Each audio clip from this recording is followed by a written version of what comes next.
So kung kanina pinag-usapan natin yung kay Martin at saka kay ano, tsaka kay Sarah. Eto naman kay Martin tsaka kay Aimee. Eto malalang-malala na 'to. Mukhang wala ng resolusyon na magaganap dito. Matindi na yung away nitong dalawang magpinsan na 'to.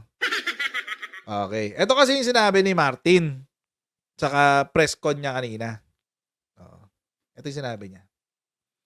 Nakikinig kasi sa Marites. Sa tsismis daw. Romualdez urges cousin Aimee to prove bribery claim in People's Initiative move. Ito yung ano, ito yung iniiyak ng ano ng mga Martin supporters diyan sa chatroom. Yan yung iniiyak nila dito sa chatroom. Ayan, ayan mukhang yan. Sabi niya kasi kanina sa press con, that is baseless. Siguro kausapin ko na lang siya. Nagmamarites siguro, nakikinig sa Marites. Sabi ni Martin. I'd like her to prove it, and you know she has the proper means and ways and she can go to whatever court, COMELEC, prove it kasi maraming Marites na lumalabas dyan sa Senate. Lot of speculations. Let's leave it up to them. Yung sinabi ni Martin. Ito yung sinabi na balita dyan. Ito yung balita dyan kanina. Pero bago tayo pumunta dyan, as usual, mag-shoutout tayo sa mga kaibigan natin sa Sendwave! Yan, kung kayo ay nasa US, UK, Canada, Italy, France, Spain, Ireland, and Belgium, may pwede na magpadala na inyong mga remittances sa Pilipinas gamit po ang Sendwave. Ang gagawin nyo lang ay download ng Sendwave app. Okay, gawa kayo ng account. Lagay nyo ba account details dyan at pwede na magpadala sa GCash, Cash Pickup at iba't ibang mga bangko sa Pinas.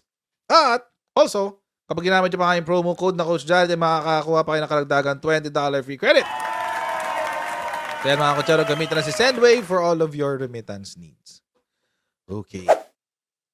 Hinamo naman ni Speaker Martin Romualdez ang pinsang si Senator Aimee Marcos na patunayan ng alegasyon nito laban sa kanya.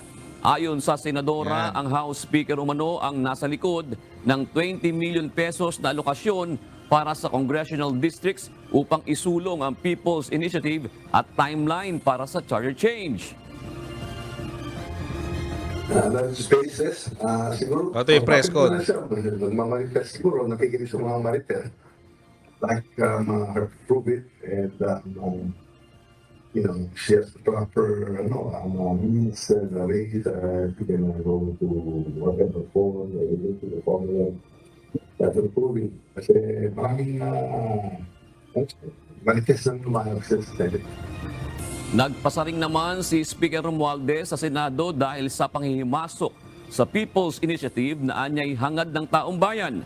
Dagdag pa nito, dapat trabaho ang intindihin ng mga mambabatas sa mataas na kapulungan ng Kongreso. Tapos na lahat ng assignments natin.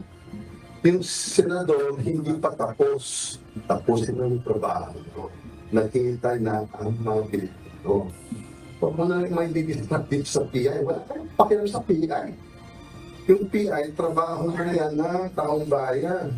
Yung mga congressman at yung mga senador, gagawin natin yung... Ay, naka. So let's focus on our work. Get down to work. Buckle down. There's just 24 of you. Get your act together. Focus. Okay? Focus on your work. Alright? And stop hitting on Congress. And maintain parliamentary purposes. Sinabi naman ni Senator Marcos, masyadong maaga maging defensive Yun, ang mambabatas. Gayong sa susunod na linggo pa isaasagawa ang investigasyon ng Senado. Yun. Okay. Ngayon mga kutsero, so yun na nga. Bumira. Bumira ang isa. Eh syempre, hindi tatahimik yung isa. Ano nangyari? Eh di sumagot naman tong kabila. Aimee Marcos, Romualdez mastermind behind People's Initiative. Ayun, patay.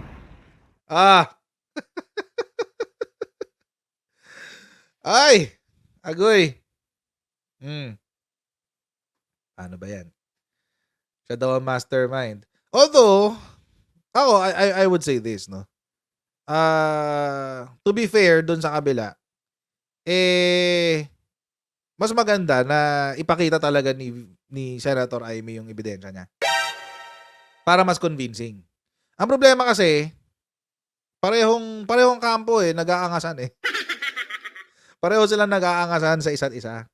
Sabi niya, definitely opisina niya ang nag-alok ng 20 million kada distrito. Definitely nanggaling sa kanila yung very attenuated timeline na July 9. Tapos na ang lahat at ibibigay nila ang buong buo itong economic provisions, etc.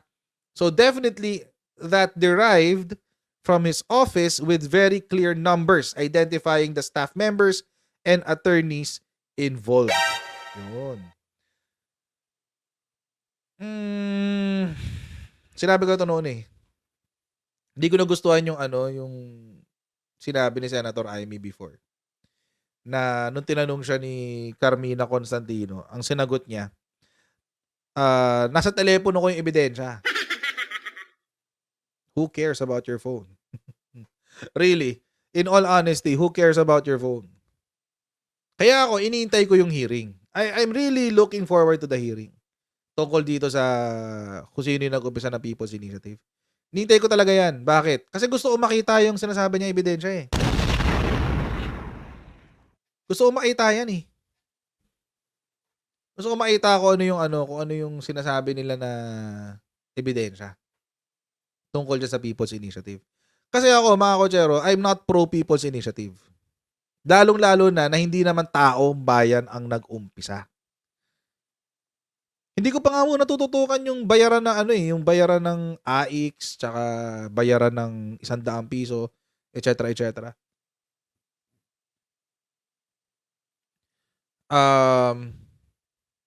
Hindi ko muna papansinin yun. Yung laman na lang ng People's Initiative. Hindi ko siya gusto. And the fact na hindi tinanggi ng ating mga congressmen na sila yung nag-umpisa nito.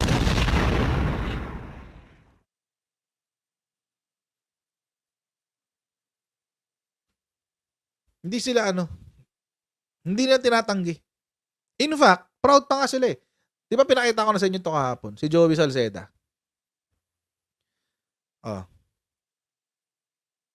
Si Joey Salceda, sabi niya. Ay, si Garbin pala si Garbin. Sabi ni Garbin, ito proponent. Ulitin natin Kahit i-google nyo yung salitang proponent. Ano ibig sabihin ng proponent?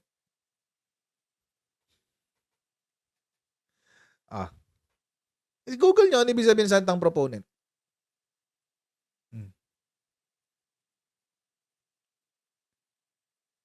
Si Garbin hindi niya tinanggi.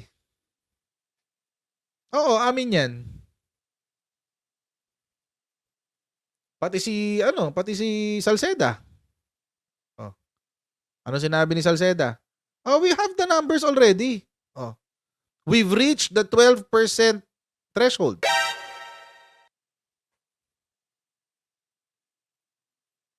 Hindi naman na tinatanggi na nanggaling sa Congress. So if it came from Congress, does it really mean that it is the people who initiated this initiative? It's not. Huwag niyong gawing tanga mga sarili niyo. Hindi dahil outright na hindi dahil hindi tinatanggi, ibig sabihin hindi nila ginagawa.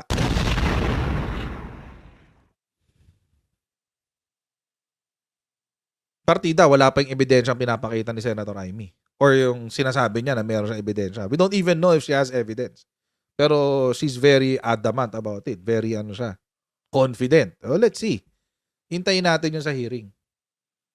Pero kahit wala pa yun, eto pa lang, yung admission pa lang ng congressman, alam mo na. Hindi mo na kailangan yun. Kasi inadmit na nila Dito pa sabi ni Salceda. Saan na yun? So, anong gagawin nila?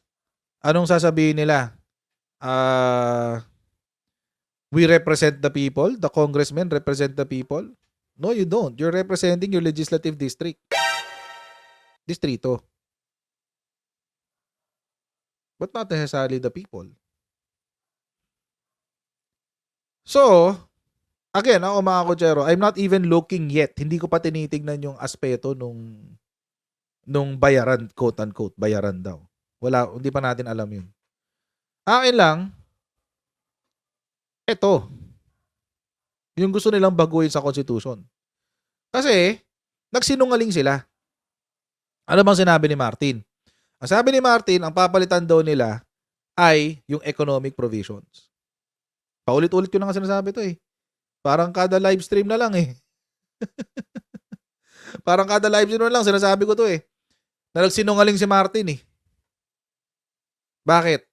Kasi paulit-ulit niyang sinabi, bago pumasok ang taon, isusulong niya ang charter change for economic provisions. Malino yan. Malino yan. For economic provisions. Para sa mga probisyong related sa ekonomiya. Ngayon, sa mga sa Martin loyalist dito, pakibasa nga kung ano yung title na yan. Baka lang naman. Kaya nyo intindihin yan. Article 17.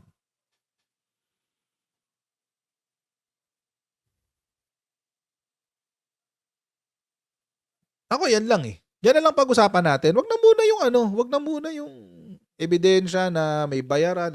Kasi ano yun eh, subjective yun eh. Hanggat walang ebidensya, hindi mo makikita kung meron talagang totoong bayaran. Ano yung ebidensya ko na nagsinungaling si Martin Romualdez? Ito, yung gusto nilang i-People's Initiative. Bakit hindi economic provisions? O nasaan ngayon yung mga tagapagtanggol ni Martin Romualdez? Ngayon kayo magsalita. Bakit ang gusto nilang baguhin sa People's Initiative ay kung paano binabago ang konstitusyon? Hindi yung economic provisions. Ba't di lang nirekta?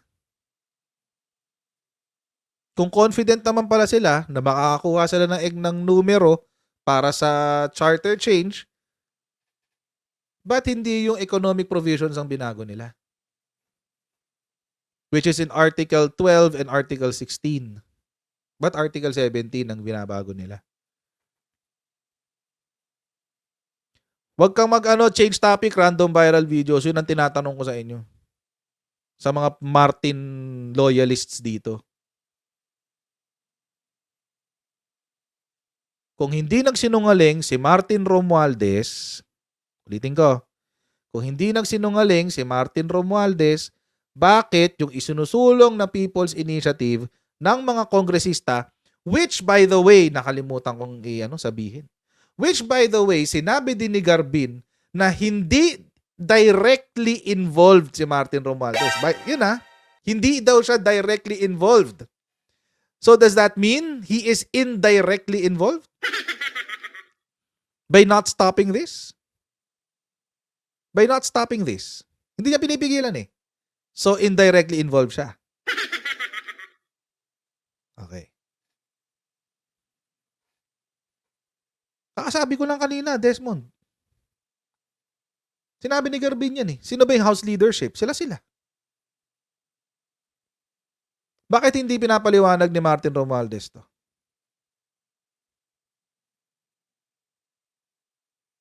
Alam naman nila na ito yung issue eh. Alam nila na ito yung issue. Kung alam nila na ito yung issue, ba't hindi nila ina-explain kung bakit ito yung pinili nila? No, BJ Cans, hindi ako naniniwalang yan. Hindi niya alam. Hindi niya alam yan. Sinabi na nga ni Garbin eh. Inamin na nila sa kanila galing yung PI eh. So hindi nila alam?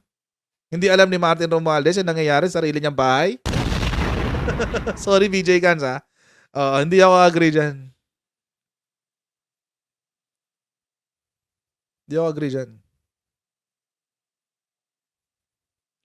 And ito yung sinabi niya, he is not involved doon sa bribery. Hindi naman niya dininay na involved siya dito eh.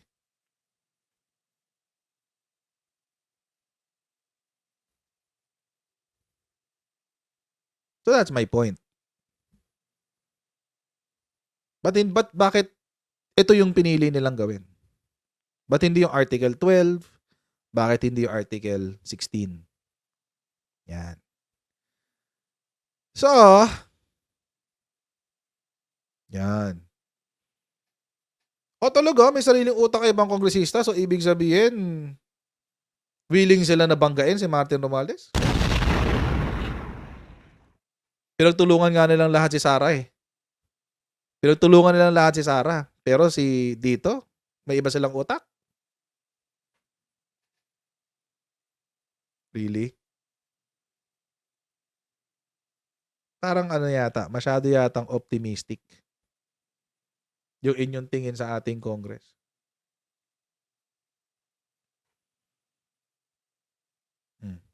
And another thing. Ulitin ko lang din yung sinabi ko kahapon. Nagsalita na si Presidente dyan. Senado mangunguna sa economics sa charter change. Senado mangunguna. Desmond, di ko kailangan alamin ang utak nila. Sila mismo ang umamin. Sila mismo ang nagsabi, kanila galing yung PI. Di ko kailangan basahin utak nila.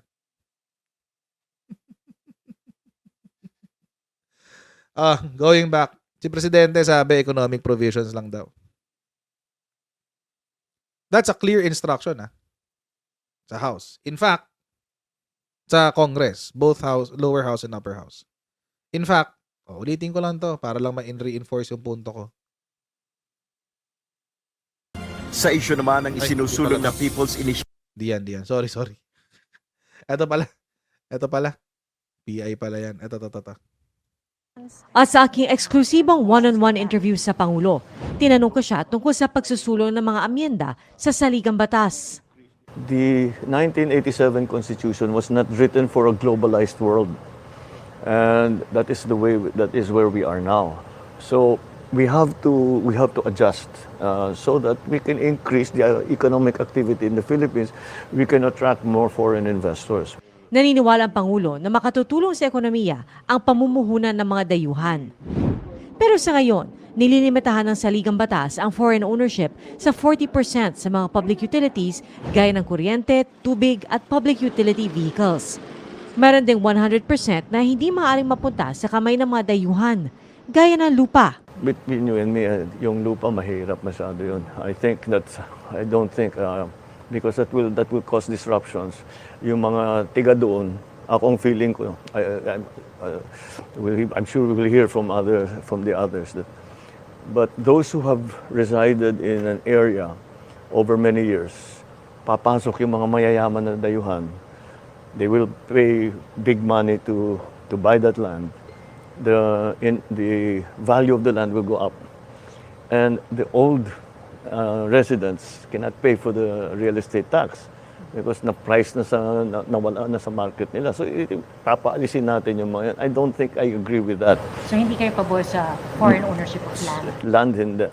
Pero sir, pagdating sa corporations? Corporations, bakit pwede natin pag-usapan except for the critical areas such as power generation, Public Service Act, meron na yan. media, all the strategic areas that we cannot allow to be influenced by a foreign entity, be it a corporation or another country.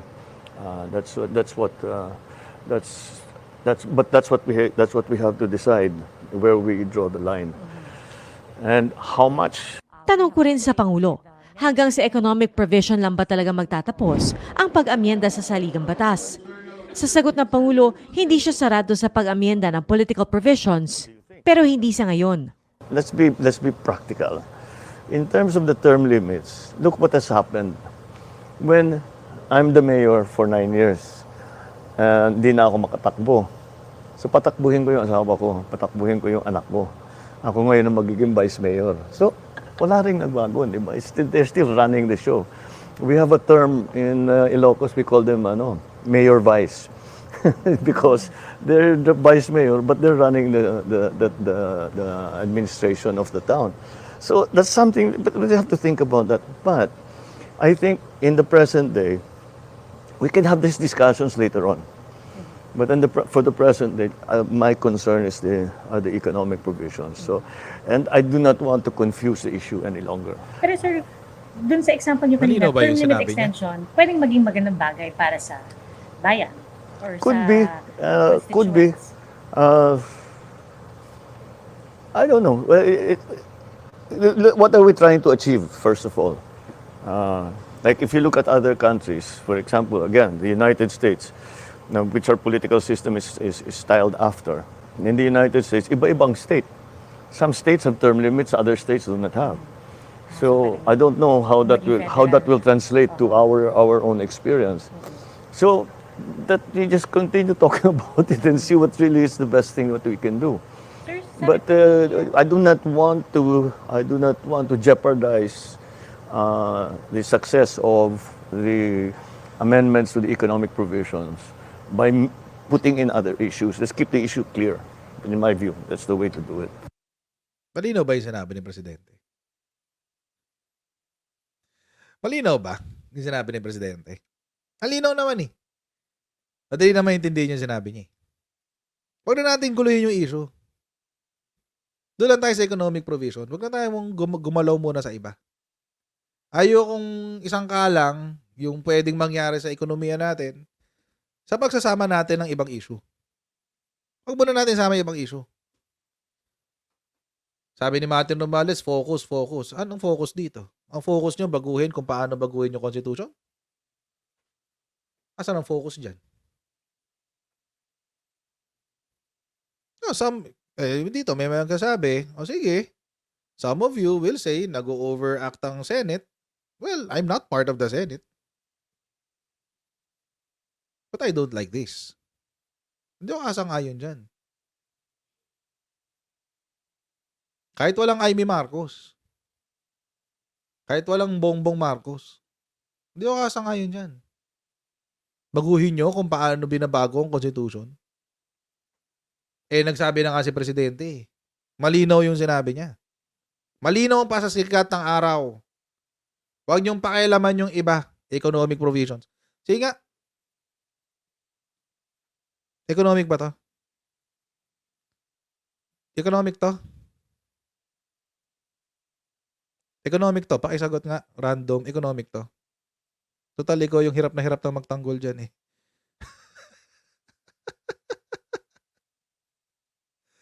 Economic provision to?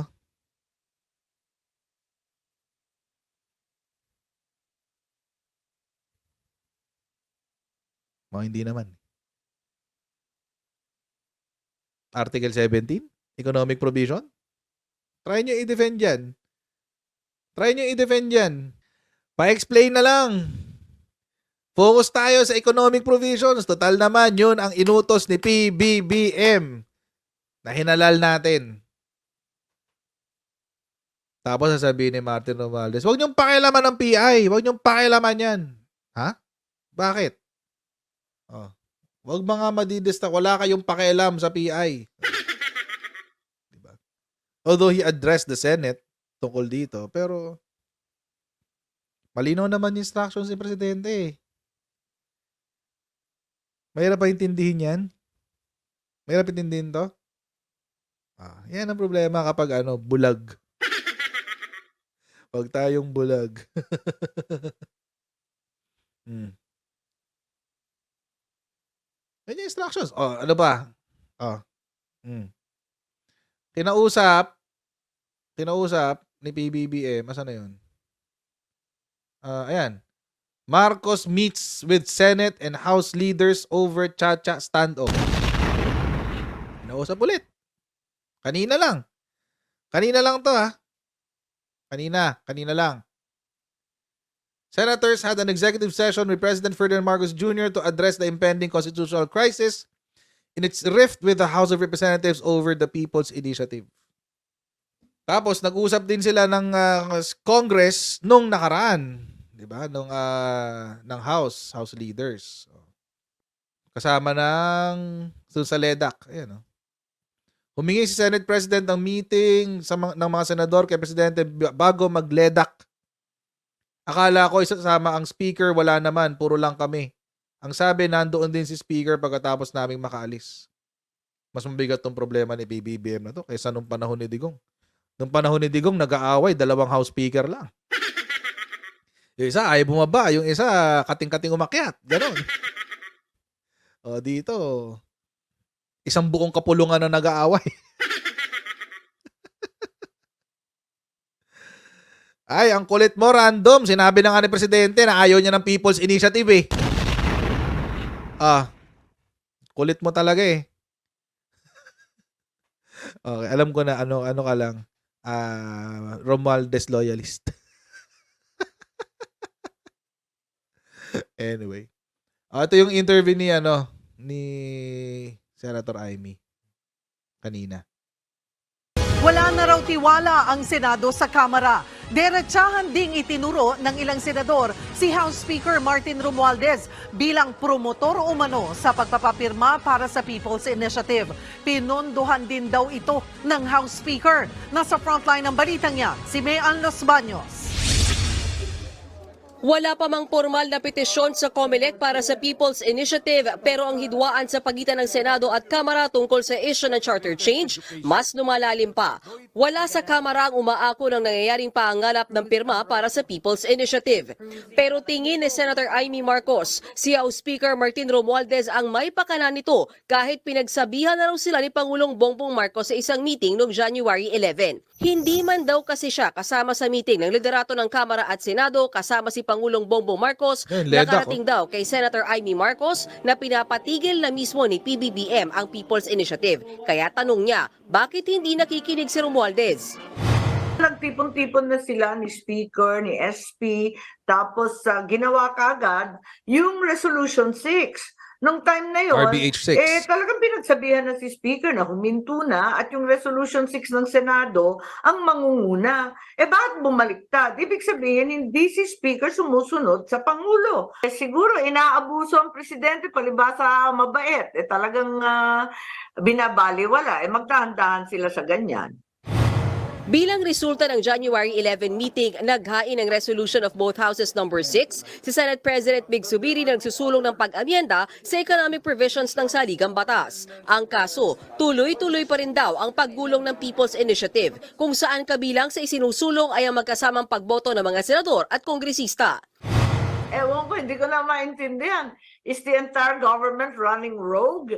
The Congress is defying the agreement with the Senate that was forged in the presence of the President. Pagbubunyag pa ni Senator Amy, si Romualdez ang nagpondo sa signature campaign sa mga LGU. Katunayan pati raw siya, napadalhan pa ng pinapipirmahang forms na galing mismo daw sa opisina ng House Speaker. Napadalhan pa pala siya. Opisina niya ang nag-alok ng 20 million kada distrito. Definitely nanggaling sa kanila yung very attenuated timeline na July 9 o July 9 ba yun? Tapos na ang lahat. Dahil sa lumalalang hidwaan ng mga mambabata sa charter change, muling nakipagpulong ang mga senador sa Pangulo kahapon. Kabilang sa mga dumalo sila Senate President Zubiri, Senate President Pro Tempore Loren Legarda, Senate Majority Leader Joel Villanueva, pati sina Senators Amy Marcos, Jave Ejercito, Sonny Angara, Grace Poe, Pia Cayetano, Win Gatchalian at Mark Villar. Walang inilabas sa detalye tungkol sa resulta ng meeting, pero ang sigurado, hindi raw basta-basta bibigay ang mga senador sa gustong mangyari ng Kamara. We felt betrayed. Naging klaro sa amin yon. And we told the President about that. Naging klaro din most likely naman siguro kay Pangulo yun. Senate will never surrender. I'm sorry. We will keep on fighting because as the history dictates, Senate has been the last bastion of democracy. Sa ngayon, iniipon na raw ni Senator Joel Villanueva ang libu-libong reklamo na natatanggap ng kanyang opisina mula sa mga nakapirma sa pinakalat na signature forms. Lahat daw sila lumagdalang dahil inakalang para ito sa ayuda. May audio recording din daw ang senador mula sa ilang kongresista na nagkukumpirma na galing sa liderato ng Kamara ang kumpas para itulak ang People's Initiative. Obvious Sa naman eh. They susunod na admitted to it linggo, already. gugulong na ang pagdinig ng Senado sa pangunguna ni Senator Amy Marcos kaugnay sa issue ng di umano'y suhulan para maisulong ang People's Initiative. Imbitado ang ilang constitutional experts, ilang kababayan nating pumirma sa dokumento at maging mga kongresista pwede rin daw dumalo kung gusto nilang magsalita kaugnay sa issue. Maging si Speaker Romualdez, pwede raw pumunta, sabi ni Senator Amy. Pero pagilinaw niya, wala namang pilitan. Nagbabalita mula sa Frontline, Mean Los Baños, News 5. Ang problema kasi dito kay Senator Amy, ang dami na niyang ni-reveal sa press. Sana nila lahat 'to nilabas na lang niya sa Senate hearing. Para may para kita mo rin agad yung proof. Kita mo agad, wala kang questionin. Ang pangit ng diskarte nila eh. Pangit ng diskarte nila ngayon. Sablay. So ngayon, pero okay lang naman 'yun. Bahala sa buhay nila, diskarte nila. Pero ang pangit ng diskarte nila. Dapat inintay nila yung Senate hearing. Tapos doon sila naglabas ng kung ano-anong ebidensya. Para kita agad. Tapos walang deny. As in, hindi ka makakapag-deny. Kasi andun kita eh. Diba? So, ang naging pangit lang dito, inunahan ng bira. Pero kung totoo naman yung bira, sana, prove it. Total naman, nag-aaway naman na ang Senate at ang Congress, ang lower house, o di why not? Tuloy nyo na. Tuloy nyo na. Para Para magkagulo na lahat. But on a personal note, ako, personally, nagsinungaling si Martin. Nung una, naka-ride, okay pa sa akin nung una niyang in-announce yan Sinabi niya nung December yata o November, sometime last year, bago mag-break ang Congress, ang lower house. Sabi niya, isusulong daw nila sa 2024 ang pagpapalit ng economic provisions. So sa akin, sige, go ahead. Kahit bullshit ako kay Martin Romualdez, susuportahan ko yan. Kasi gusto ko yun Gusto ko ng charter change Lalo-lalo na sa economic provisions. Gusto ko talaga yun. Kaso, nung nag-People's Initiative sila, tapos binasa ko yung form, sabi ko, ay, wala, BS to. Ay, sarili ko. BS to? Hindi economic provisions ang binabago. Ang binabago nila yung kung paano baguhin ang konstitusyon. Ay, wala. BS na to. Lokohan na to. Pero syempre, yung mga Martin loyalists dyan, pagkatanggol nila kahit alam nilang mali. Okay lang yun. Diba? Kanya-kanya tayong opinion. But you cannot convince me that what they're doing in the People's Initiative is right and correct. Bakit? Doon pa lang sa form Mali na agad yung form. Diba? Mali yung mali yung gusto niyo isulong Hindi naman economic provisions yun So you lied. You lied to us. Nagsinungaling ang lower house under the leadership of Martin Romualdez. And I'll say that. Sasabihin ko yan, prangkahan. Nagsinungaling sila. Kasi nga, ang una nilang sinusulong, economic provisions. Pero ang gusto nilang baguhin ay yung amendments and revisions. Hindi nyo ka mabobola doon. Kahit paikot-ikutin nyo yan, kahit anong palusot ang gawin nyo dyan, mali. Mali ay mali. Hindi nyo maitatama ang mali. Kahit anong palusot pang gawin nyo.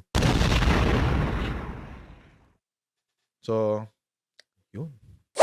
So mga kotsero, I'll see all of you tomorrow sa ating next Coach Jared Live. Right? God bless all of you and see you guys. Alright, bye!